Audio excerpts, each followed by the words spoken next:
സങ്കീർത്തനം 5. പ്രഭാത പ്രാർത്ഥന. ഗായക സംഘ നേതാവിനെ വേണുനാദത്തോടെ ദാവീദിൻ്റെ സങ്കീർത്തനം. കർത്താവെ, എൻ്റെ പ്രാർത്ഥന ചെവികൊള്ളണമേ, എൻ്റെ നെടുവീർപ്പുകൾ ശ്രദ്ധിക്കണമേ. എൻ്റെ രാജാവേ, എൻ്റെ ദൈവമേ, എൻ്റെ നിലവിളിയുടെ സ്വരം ശ്രവിക്കണമേ. അങ്ങയോടാണല്ലോ ഞാൻ പ്രാർത്ഥിക്കുന്നത്. കർത്താവെ, പ്രഭാതത്തിൽ അങ്ങ് എൻ്റെ പ്രാർത്ഥന കേൾക്കുന്നു.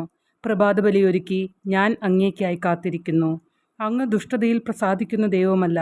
തിന്മ അങ്ങയോടത്ത് വസിക്കുകയില്ല. അഹങ്കാരികൾ അങ്ങയുടെ കൺമുമ്പിൽ നിൽക്കുകയില്ല. അധർമ്മികളെ അങ്ങ് വെറുക്കുന്നു. വ്യാജം പറയുന്നവരെ അങ്ങ് നശിപ്പിക്കുന്നു. രക്തദാഹികളെയും വഞ്ചകരെയും കർത്താവ് വെറുക്കുന്നു. എന്നാൽ അവിടുത്തെ കാരുണ്യാതിരേകത്താൽ ഞാൻ അങ്ങയുടെ ആലയത്തിൽ പ്രവേശിക്കും. ഭക്തിപൂർവം ഞാൻ അങ്ങയുടെ വിശുദ്ധ മന്ദിരത്തിന് നേരെ പ്രണമിക്കും. കർത്താവെ, എൻ്റെ ശത്രുക്കൾ നിമിത്തം എന്നെ അങ്ങയുടെ നീതിമാർഗത്തിലൂടെ നയിക്കണമേ. എൻ്റെ മുമ്പിൽ അങ്ങയുടെ പാത സുഗമമാക്കണമേ. അവരുടെ അധരങ്ങളിൽ സത്യമില്ല. അവരുടെ ഹൃദയം നാശകൂപമാണ്. അവരുടെ തൊണ്ട തുറന്ന ശവക്കുഴിയാണ്. അവരുടെ നാവിൽ മുഖസ്തുതി മുറ്റി നിൽക്കുന്നു. ദൈവമേ, അവർക്ക് കുറ്റത്തിനൊത്ത ശിക്ഷ നൽകണമേ. തങ്ങളുടെ കൗശലങ്ങളിൽ തന്നെ അവർ പതിക്കട്ടെ.